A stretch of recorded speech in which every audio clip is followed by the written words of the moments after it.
Hey guys, hope everything's going well. You guys know that drill. Smash that like button, subscribe if you haven't, and comment down below. Follow me on Instagram at AIH underscore sports. Alrighty, I have this one autograph. Now, this frame is a bit too big.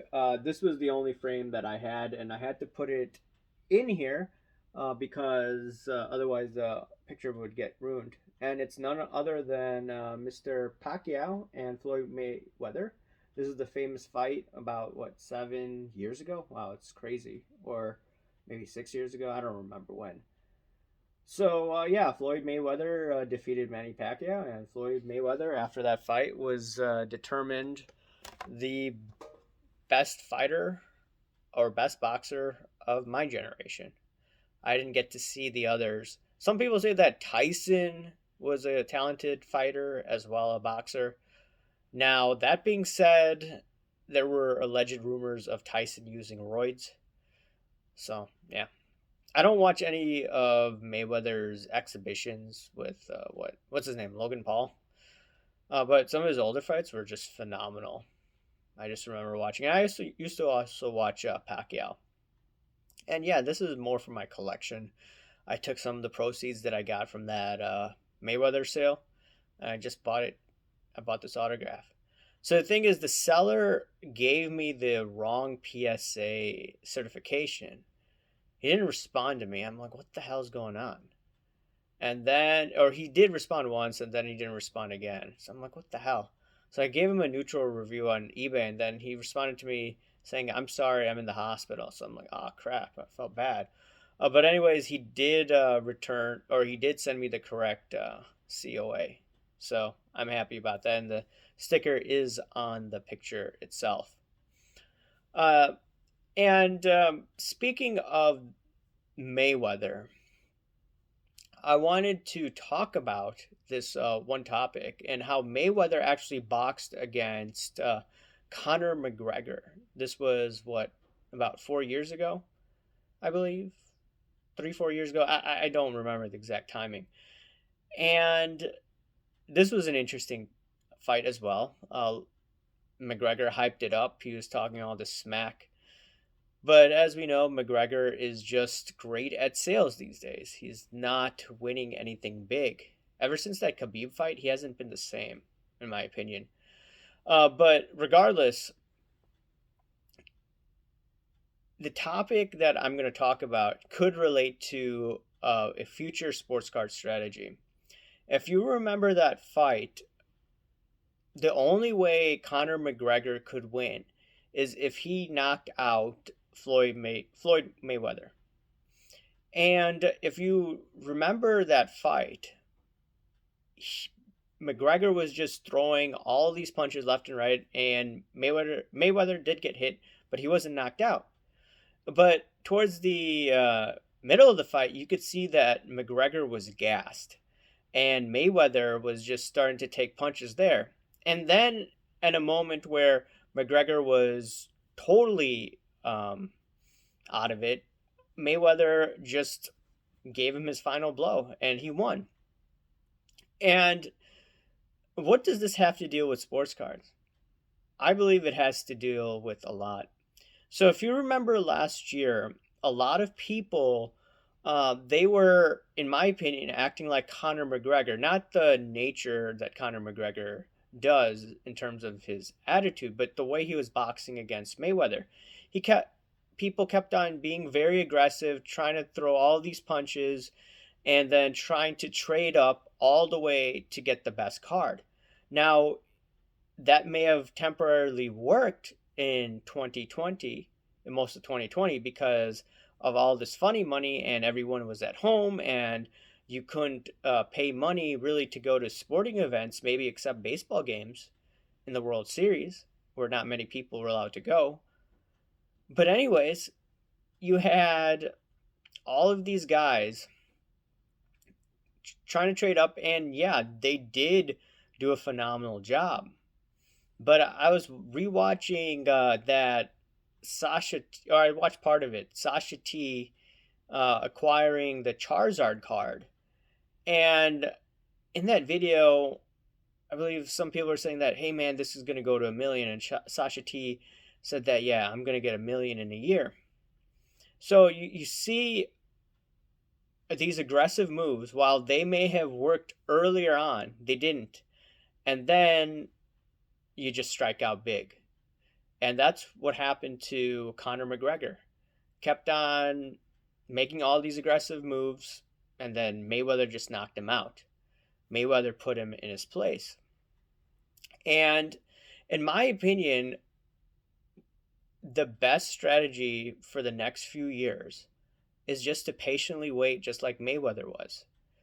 Let all of these flippers, or let all of these guys make these aggressive moves. Let them pay tens of thousands of dollars for cards.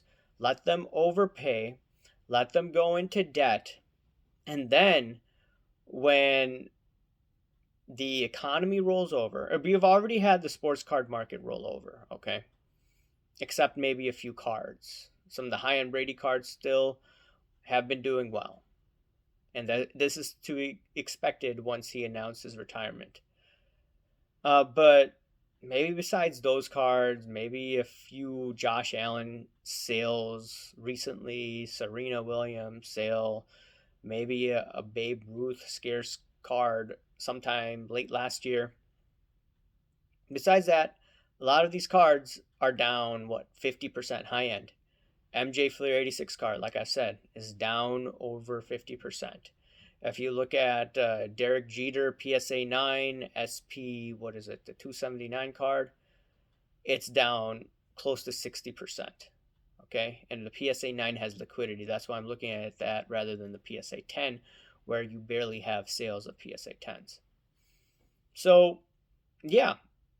So people were over levered at that moment, and I believe more of these people that are over levered are going to face problems, and they're not going to be buying as many sports cards. And some people in the comment section saying that, hey, there's some decent opportunities now. Some sellers are freaking out because of the recent events in the sports card hobby. And you've seen it with, once again, the Pokemon situation, the BBCE. You've seen breakers going bad. You've seen group submitters going bankrupt here in the United States and in the UK. Group submitters couldn't deal with the lost packages, or can't deal with the lost package, and they're having problems with some of the customers there. And frankly, there are probably more stories out there. And there's more fraud out there, and there's now YouTube drama, and now it's calmed down this week.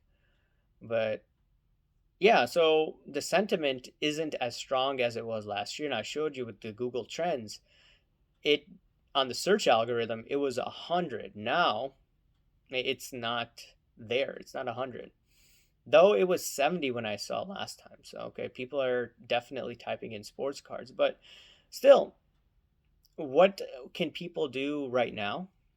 Well, if they want to collect, just look at cards where there's virtually no bids or not too much interest. I'm looking once again at all of these baseball cards, right? I have it in front of me. I showed you the other day, Fergie Jenkins.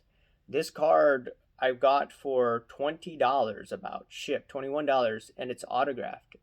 I like it because he's a Cub, and also it's much cheaper than what I would have to do if I were just to go stand in line and get an autograph. That cost, and get it authenticated in a slab, cost me $50-$60, in my opinion. I don't have to wait in line. I could just, I could be in my pajamas. I could just order the card, and I just find that amazing. So there's already some sort of desperation on sellers' part for some of these older vintage autographs that I've noticed. Modern autographs are much higher in value, but I still want to wait for blood in the streets, and I haven't seen it completely yet. What would make the market go completely blood in the streets? Number one, I always talk about the Federal Reserve jacking up interest rates, and then you have the yield curve basically flattening out. Once again, that may take a few years, but I definitely see that happening. What else could happen? The economy just goes under. 2024, 2025, I've showed you the euro dollar curves and how they're becoming inverted from fall of 2024 to March of 2025. And I still saw it today. I thought it'd go away, but no. So there seems to be structural problems in the next few years that traders are picking up on. Okay? Granted, it's a few years and things could change, but this is just the longer term outlook. So, long story short, if people are making aggressive moves, I just want to be like Floyd Mayweather. I just want to wait. Let them be very aggressive, throw down thousands of dollars, let them chase these cards, which are overinflated, in my opinion. The Marvel cards, for instance, I believe are overinflated right now. There's rumors, according to Card Porn on Instagram, that private equity has stepped in, which has created the excessive boom. And some YouTubers are joining in on that just for the quick flip. Some of them will make money, but not everyone will. So, long story short, let them make their move. Some people will make money hand over fist. There's no doubt about this. But the majority of people doing that chasing will not make money. This is not 2020 where everyone's making money, and early parts of 2021. The market is adjusting to an economy that will be somewhat normal. Yeah, there's inflation. Yeah, people will still work from home a couple days a week for those that can, but still, things are coming back to normal. And they will, in my opinion. The rest of the world, they're opening back up. So the United States is opening back up. So how will that affect the sports card market? You have to remember last year when the economy opened back up, what happened to sports cards? They went down. Some people may argue that PSA shut down. Yes, that's a good point. When PSA shut down, what happened? The demand of the cards went down. Now, the supply really didn't get affected because they weren't grading a whole lot of cards. But if you had excessive demand and then you decrease that demand through PSA shutting down, okay. And then some people may be like, hey, PSA is opening back up, so the demand's going up. But guess what? PSA is grading a whole bunch of these cards now. So in terms of a supply demand curve, looks like the supply is probably going to exceed the demand because there were all of these cards that were sent out. And I saw in a bunch of these videos today that in terms of sports cards, like basketball cards were sent, those cards were sent out like crazy. Who knows the reasoning behind it? It could have been because of the Michael Jordan boom, the Fleer 86 boom. Could have been that. A lot of people also follow basketball who are in the sports card hobby. I don't do a whole lot of basketball videos, even though I did buy some AD cards before the pandemic. I sold all of them, and I bought some older Michael Jordan cards. I have a Scottie Pippen auto, but I'm not really in, and I have a Rodman card. But pretty much, besides me buying Bulls cards, I don't really talk about the NBA. Regardless, I believe we're going to have many opportunities, and I want to definitely be patient and wait for more blood in the streets. And in the meantime, I'm going to be hunting for autographs that I could get for $20 to $30 slabbed in a BGS case or a PSA slab. Anyways, guys, let me know what you think. Smash that like button, subscribe if you haven't, comment down below, guys. Thank you. Bye.